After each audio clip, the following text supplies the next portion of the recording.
Satu kata untuk kampus mengajar. Luar biasa. Kata untuk kampus mengajar. Hebat. Bagaimana kesan belajar bersama mahasiswa kampus mengajar? Baik, senang, gembira. Kesan belajar bersama mahasiswa kampus mengajar. Jarang mudah dipahami. Kakak penyabar. Satu kata untuk kampus mengajar. Mantap. Kesan belajar bersama mahasiswa kampus mengajar. Kakak asik. Kakak penyabar. Kesan belajar bersama mahasiswa kampus mengajar. Satu kata untuk kampus mengajar. Adapun mata kuliah yang terkonversi selama mengikuti kampus mengajar angkatan 6 terdiri dari mata kuliah pengembangan pembelajaran PKN-SD dengan nilai 3 SKS, manajemen pendidikan dengan nilai 2 SKS, pembelajaran mikro dengan nilai 2 SKS, IPA terapan dengan nilai 2 SKS, bimbingan konseling dengan nilai 2 SKS, permainan dan olahraga tradisional Melayu Jambi dengan nilai 2 SKS, internalisasi nilai agama dengan nilai 2 SKS, pengenalan lapangan persekolahan dengan nilai 4 SKS, dan magang kelas tinggi sekolah dasar dengan nilai 1 SKS. Dengan demikian, total SKS yang terkonversi adalah 20 SKS. 1. Pengembangan pembelajaran PKN-SD. Implementasi kegiatan di lapangan yang sesuai dengan CPMK itu CPMK 1 dan CPMK 2. CPMK 1, bahan ajar atau materi ajar PKN di SD sesuai dengan kurikulum. Implementasi kegiatan di lapangan yang sesuai dengan CPMK yaitu saya melaksanakan kegiatan mengajar pada kelas yang sudah ditentukan oleh guru kamu. Pada saat penentuan, saya ditempatkan di kelas 3. Adapun bahan ajar yang saya gunakan itu buku paket dengan menggunakan kurikulum Merdeka. CPMK 2, pengembangan media pembelajaran muatan PKN di SD. Implementasi kegiatan di lapangan yang sesuai dengan CPMK yaitu di kelas 5 saya membuat media pembelajaran pendidikan Pancasila dalam bentuk poster Pancasila yang saya edit di aplikasi Canva, lalu saya print dan saya perlihatkan ke siswa. 2. Manajemen pendidikan. Implementasi kegiatan yang sesuai dengan CPMK yaitu CPMK 1, CPMK 5 dan CPMK 13. CPMK 1 mampu mengimplementasikan kontrak perkuliahan dengan baik dan benar. CPMK 5 mengembangkan model sekolah efektif. Saya membuat pojok baca dan revitalisasi perpustakaan dan juga dekorasi di setiap kelas. Saya menggunakan laptop dan Infokus sebagai media pembelajaran. CPMK 13 memahami hubungan sekolah dengan masyarakat. Saya ikut melaksanakan dan membantu jalannya rapat komite dengan orang tua siswa di sekolah. Selain itu, saya juga membantu guru melaksanakan pendampingan komunitas belajar antar sekolah. 3. Pembelajaran mikro. Implementasi kegiatan di lapangan yang sesuai dengan CPMK yaitu CPMK 1, CPMK 2, CPMK 4, CPMK 5, dan CPMK 8. CPMK 1. Saya selalu memulai pembelajaran dengan berdoa terlebih dahulu, lalu saya mengecek kehadiran siswa. CPMK 2. Saya mengajar dari kelas 2 sampai kelas 6 dengan mata pelajaran seperti Bahasa Indonesia, Matematika, IPA, IPS, PKN, SPDP, PJOK, Tafis, dan Inggris. CPMK 4. Saya mampu membedakan model dan metode pembelajaran sesuai dengan tingkatan kelas yang saya ajarkan. CPMK 5. Saya mampu merancang dan melaksanakan proses pembelajaran untuk meningkatkan potensi peserta didik. CPMK 8. Saya mampu menciptakan lingkungan belajar yang aman, nyaman, dan menyenangkan dengan cara membuat model dan metode pembelajaran yang sesuai dengan karakteristik dan minat siswa. 4. IPA terapan. Implementasi kegiatan di lapangan yang sesuai dengan CPMK yaitu CPMK 1, CPMK 9, CPMK 10, dan CPMK 15. CPMK 1. Mahasiswa memahami tujuan, strategi, dan aktivitas perkuliahan yang mesti dilakukan dalam mata kuliah sains terapan dengan membuat berbagai kegiatan mengenai sains terapan, misalnya mengolah sampah menjadi karya. CPMK 9. Mahasiswa memahami cara-cara membuat bioplastik. Saya dan tim mensosialisasikan program kerja yang telah kami rancang kepada siswa mengenai cara mengolah sampah menjadi suatu karya yang menarik. CPMK 10. Mahasiswa terampil membuat bioplastik.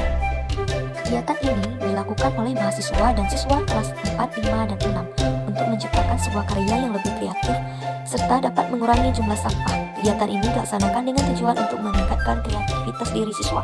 CPMK 15, mahasiswa memahami cara mereproduksi jenis tanaman.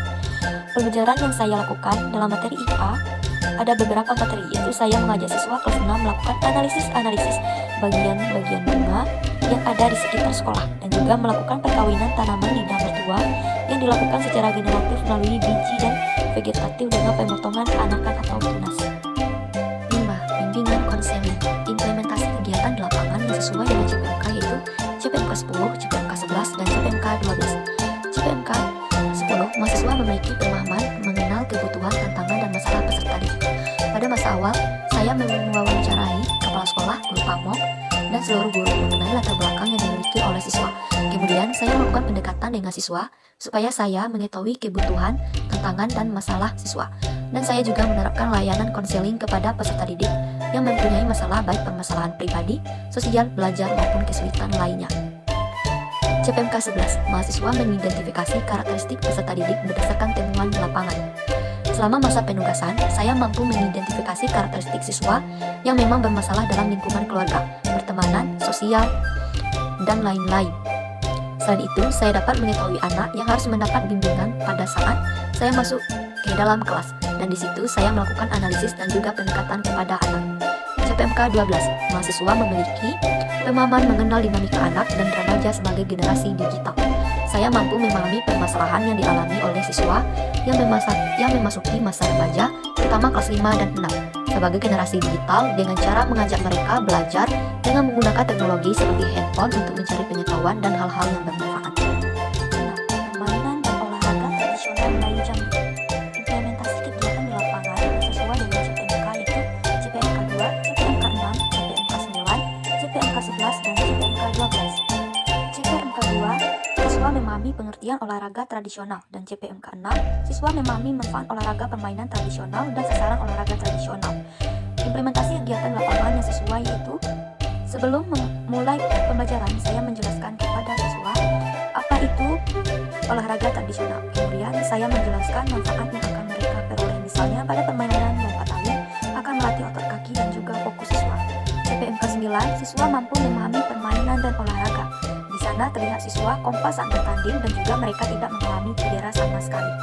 CPMK 11, siswa mampu memahami macam-macam permainan tradisional Melayu Jambi. Hal ini terlihat bahwa siswa kelas 4 ada yang bermain engklek, lompat tali, dan tarik tambang. Di sana mereka sangat senang bermain dan juga dapat melatih fisik mereka. CPMK 12, siswa bisa mempraktikkan permainan tradisional Melayu Jambi. Hal ini terlihat siswa bermain lompat tali dengan cara 2 orang sebagai pemegang tali dan 1 orang melompat, dan juga bermain tarik tambang. Saya dan siswa melakukan tarik tambang dan di sana saya dapat melihat kekompakan mereka saat bertanding. 7. Internalisasi nilai agama. Implementasi kegiatan di lapangan yang sesuai dengan CPMK itu CPMK 6, mampu menjelaskan peran agama sebagai alat utama untuk meraih kebahagiaan dunia dan akhirat. Setiap pagi Jumat, kami melaksanakan pembacaan yasinan, surah pendek, dan azan. Setelah itu dilanjutkan ceramah oleh salah satu guru agama di SD Negeri 187/3 Koto Kafe mengenai kita harus taat beribadah dan selalu berbuat kebaikan. 4. Pengenalan lapangan persekolahan. Implementasi kegiatan di lapangan yang sesuai dengan CPMK yaitu seluruh CPMK, mulai dari CPMK 1 sampai CPMK 16. Kami mahasiswa kampus mengajar angkatan 6, sebelum dikirim ke lingkungan sekolah penempatan, kami sudah melaksanakan pembekalan yang dimulai dari tanggal 18 Juli sampai 8 Agustus 2023 yang berjalan sekitar lebih kurang 3 minggu. Setelah itu, kami melakukan observasi secara langsung dengan mewawancarai kepala sekolah, guru pamong, dan seluruh guru yang berada di SD Negeri 187 untuk mengetahui keadaan lingkungan maupun siswa yang berada di SD tersebut. Setelah itu, kami melakukan pendekatan terhadap siswa dengan melakukan asistensi mengajar untuk mengetahui kelebihan dan kekurangan yang dimiliki oleh siswa. Kurikulum pembelajaran yang kami gunakan itu kurikulum merdeka dengan menggunakan media dan metode sesuai tingkatan kelas yang kami ajarkan. Setelah itu, kami melakukan evaluasi pembelajaran berupa melaksanakan AKM kelas post-test untuk mengetahui peningkatan kemampuan siswa selama beberapa bulan terakhir. Selain itu, kami mahasiswa juga memahami manajemen persekolahan, yaitu itu membantu sekolah dalam seperti administrasi sekolah, yaitu membuat daftar piket, jadwal pelajaran, struktur organisasi kelas untuk semua kelas. Selain itu, kami juga membantu guru dalam pelaksanaan ujian ANBK sebagai proktor dan pengawas ujian pada tanggal 23 sampai 24 Oktober.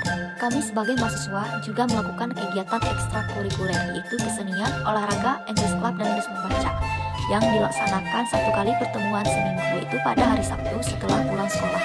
Kami sebagai mahasiswa juga membuat laporan proyek PLP, yaitu kami dapat menyelesaikan laporan akhir dan juga laporan mingguan serta lookbook setiap harinya. Si mengajar. Selama penugasan di SD Negeri 187/3 Koto KP, saya mengajar dari kelas 2 sampai kelas 6. Pelaksanaan pembelajaran di kelas masih menggunakan buku tematik sesuai dengan kelas masing-masing, dengan pembelajaran literasi dan juga numerasi, seperti bahasa Indonesia, PJOK, agama, SPDP, dan matematika. Metode yang saya gunakan dalam pembelajaran yaitu menggunakan metode diskusi, tanya jawab, dan bermain sambil belajar. Kami mahasiswa juga berkolaborasi dengan guru, wali kelas dalam menerapkan pembelajaran. Di dalam kelas, kami juga membuatkan uang literasi dengan tujuan untuk menambah suasana kelas agar menjadi lebih indah dan menarik. Kegiatan pembuatan poster yang kami lakukan untuk ditempelkan di dalam ruangan kelas dan di luar kelas, seperti poster buanglah sampah pada tempatnya dan juga poster motivasi. 9. Magang kelas tinggi sekolah dasar. Implementasi kegiatan di lapangan sesuai dengan CPMK, yaitu seluruh CPMK, mulai dari CPMK 1 sampai CPMK 14. CPMK 1 mempersiapkan mahasiswa melaksanakan pengalaman lapangan persekolahan. Sebelum ke sekolah, kami melakukan pembekalan terlebih dahulu. Kemudian melaksanakan kunjungan ke sekolah untuk observasi dan diskusi, untuk mengetahui keadaan lingkungan sekolah, keadaan lingkungan kelas, dan juga proses pembelajaran. Setelah itu, kami melakukan AKM kelas pretest untuk mengetahui kemampuan yang dimiliki oleh siswa. Adapun persentase siswa menjawab benar pada literasi yaitu 34% dan numerasi yaitu 18%. Setelah mengetahui kemampuan siswa, keadaan kelas, keadaan lingkungan sekolah, kami merancang beberapa program. Yang pertama yaitu asistensi mengajar, yang kedua program literasi, yaitu membaca 15 menit sebelum belajar, membuat media pembelajaran literasi yang menarik, revitalisasi perpustakaan, les membaca, English Club, pembuatan poin literasi dan pojok baca di kelas, membuat dan menempel poster-poster literasi di setiap kelas. Program numerasi yaitu hitung cepat perkalian, mengembangkan game numerasi, dan menggunakan media yang sudah ada di sekolah sebelum-sebelumnya. Kemudian adaptasi teknologi, pengelolaan dan pemanfaatan buku bacaan bermutu dan perpustakaan, pengelolaan dan pemanfaatan pojok baca, pelestarian lingkungan dan mitigasi perubahan iklim seperti kamus bersih dan menanam dan menyiram tanaman. Kemudian pengembangan karakter siswa dengan pemeriksaan kebersihan diri, ekstrakurikuler tari, dan Sabtu sehat. Kegiatan di luar kelas seperti membuat praktik ekoprint, mengolah sampah menjadi karya, dan yang 10 yaitu membantu administrasi, yang ke-11 itu festival market day. Yang bertugas berjualan yaitu siswa kelas 5 dan 6. Mereka menjual aneka makanan pasar yang sehat seperti nasi uduk, perkedel, kentang, bakwan, pempek, es kelapa muda, dan lain-lain. Kegiatan tersebut dilakukan di lapangan sekolah. Setelah program tersebut terlaksana, kami pun melakukan AKM kelas postes untuk mengetahui tingkat kemampuan yang dimiliki oleh siswa setelah beberapa bulan terakhir. Kemudian kami melakukan sharing session bersama DPL. Setelah penugasan berlangsung selama sekitar 4 bulan, kami menyusun laporan akhir kampus mengajar yang berisi kondisi sekolah, implementasi program, kerja di sekolah penugasan, serta hasil AKM kelas peserta didik di kelas 5. Pengalaman dan pelajaran yang saya dapatkan selama mengikuti kampus mengajar angkatan 6 ini adalah kami para mahasiswa disambut baik oleh sekolah, mulai dari kepala sekolah, para guru, hingga para siswa. Selain itu, saya juga bertemu dengan rekan-rekan dari universitas yang berbeda, sehingga saya dapat bertukar pikiran dan berkolaborasi dengan mereka. Selama mengikuti program kampus mengajar ini, saya merasa sangat senang karena dengan pengetahuan yang saya dapatkan dari kampus, bisa saya manfaatkan di sekolah untuk membantu guru dan siswa. Di sisi lain, saya juga belajar tentang cara mengelola emosi dengan baik, memahami karakter anak, meningkatkan kepercayaan diri, mengembangkan diri secara lebih efektif, dan meningkatkan kreativitas saya, khususnya dalam membuat program yang menarik dan tetap bermanfaat bagi anak-anak. Kampus mengajar juga memberikan kepada saya gambaran secara jelas bahwa di masa yang akan mendatang ketika saya akan lulus dan menjadi seorang guru di sekolah nantinya, bagaimana saya harus menyesuaikan diri dan beradaptasi di lingkungan baru. Program Kampus Mengajar Angkatan 6 sangat melatih rasa kepemimpinan, tanggung jawab, kerjasama, dan juga keberanian untuk berkomunikasi dengan orang-orang yang belum pernah saya temui sebelumnya. Selain itu, saya menjadi percaya diri, berani berbicara di depan umum, dan mendapatkan hal yang tidak diperoleh saat perkuliahan daring dan bisa berguna untuk orang lain.